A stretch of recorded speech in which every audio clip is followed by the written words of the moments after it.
वफाकी काबीना का इजलास खत्म, PTI पर पाबंदी का मामला ज़ेर गौर नहीं आया। वज़ीर आज़म शहबाज शरीफ की ज़ेर सदारत वफाकी काबीना का इजलास हुआ, जिसमें अहम मामलात पर गौर किया गया। ज़राए के मुताबिक काबीना ने दोस्त ममालिक के कारोबारी अफराद और शहरियों को वीज़ा फ्री एंट्री की मंजूरी दे दी। वजारत दाखिला की समरी पर 126 ममालिक के बाशिंदों को वीज़ा फ्री एंट्री की मंजूरी दी गई। इन ममालिक के लिए डिजिटल वीज़ा देने की मंजूरी दी गई। ज़राए का बताना है कि इजलास में SECP एक्ट 1997 के तहत खसूसी अदालत के क़याम, निजकारी कमीशन के बोर्ड के अराकीन की तादाद में इजाफे और मतरूका वक्फ इमलाक बोर्ड के चेयरमैन की तैनाती की मंजूरी दी गई। जबकि काबीना ने पाकिस्तान और डेनमार्क के दरमियान MOU पर दस्तखत भी किए। MOU पर दस्तखत की भी मंजूरी दे दी। ज़राए के मुताबिक वफाक की 2021-22 और 2022-23 के लिए पॉलिसियों पर अमल दरामद की रिपोर्ट काबीना में पेश की गई। ज़राए का कहना है कि काबीना में PTI पर पाबंदी का मामला भी ज़ेरे गौर आना था, ताहम इजलास में इस मामले पर कोई गौर नहीं किया गया। ज़राए ने मजीद बताया कि काबीना इजलास में साबिक सदर आरिफ अलवी, इमरान खान और कासिम सूरी पर आर्टिकल 6 लगाने का मामला भी ज़ेरे गौर नहीं आया। IPP से हाथ जोड़कर कहें हमसे गलती हो गई, मुआहिदे खत्म करो। मुस्तफ़ा कमाल इस्लामाबाद में नेपरा हेडक्वार्टर के सामने मीडिया से गुफ्तगू करते हुए रहनुमा MQM पाकिस्तान मुस्तफ़ा कमाल का कहना था कि दोस्त ममालिक से हाथ जोड़कर कहें कि कैपेसिटी पेमेंट्स की शिकें ख़त्म की जाएं। मकामी 70% IP से हाथ जोड़कर कहें गलती हो गई, मुआहिदे ख़त्म किए जाएं। पाकिस्तान में ज़रूरत से ज़्यादा बिजली मौजूद है। मुस्तफ़ा कमाल का मजीद कहना था कि हमारे पास ज़्यादा बिजली बनाने की सलाहियत मौजूद है। पाकिस्तान में 17 घंटे की लोड शेडिंग की जा रही है। दही इलाकों में 4-4 दिन तक बिजली नहीं होती। बिजली की लोड शेडिंग के बावजूद बहुत ज़्यादा बिल आ रहे हैं। ये हालात हो गए हैं कि बड़े भाई ने छोटे भाई को बिजली के बिल के पैसे मांगने पर कत्ल कर दिया।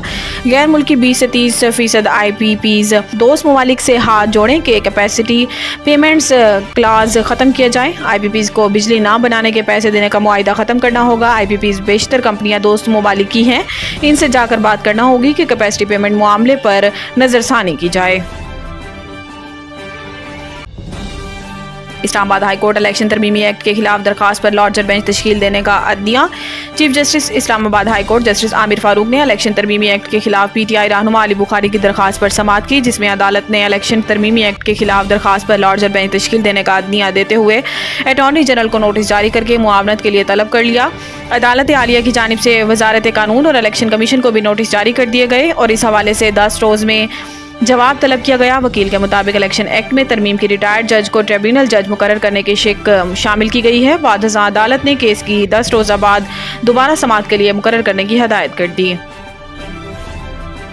मेरे खिलाफ GHQ पर एहतजाज के लिए उकसाने का बयानिया बनाया गया। इमरान खान समाजी राब्ते की वेबसाइट X पर जारी बयान में इमरान खान का कहना था कि परसों मीडिया पर मखसूस एजेंडे के तहत बयानिया बनाया गया। मैंने अवाम को GHQ जाकर एहतजाज पर उकसाया, जबकि हकीकत यह है कि तहरीक इंसाफ की तकरीबन 3 दिहाई पर मुहित तारीख पुरतशद्दुद एहतजाज की कोई मिसाल नहीं मिलती। गुज़िश्ता 2.5 साल के दौरान तहरीक इंसाफ के खिलाफ बदतरीन हथकंडे इस्तेमाल करके तशद्दुद पर उकसाया गया। नवंबर 2022 में मुझ पर काताना हमला हुआ और मेरी मर्जी की FIR काटने से भी इनकार किया गया। इन्होंने मजीद कहा कि इसके बाद 2 मरतबा मेरी रिहाइशगाह पर अस्करी इदारे ने हमला किया। एक मरतबा में पेशी के मौका पर मुझे कत्ल करने का बाकायदा मंसूबा बनाकर सादा लिबास में लोगों को छोड़ा गया। सिर्फ यही नहीं, 9 मई को अवाम को इंतशार दिलाने के लिए एक साबिक वज़ीर-ए-आज़म और पाकिस्तान की सबसे बड़ी और मकबूल सियासी जमात के सरबराह को जिस हतक-आमेज़ अंदाज में अगवा किया गया, वो भी किसी बड़े हादसे का सबब बन सकता था। लेकिन तहरीक इंसाफ के कारकुनान की सियासी तरबियत में तशद्दुद का कोई अंसर शामिल नहीं। तहरीक इंसाफ सियासी, आईनी और कानूनी जद्दोजहद पर यकीन रखती है।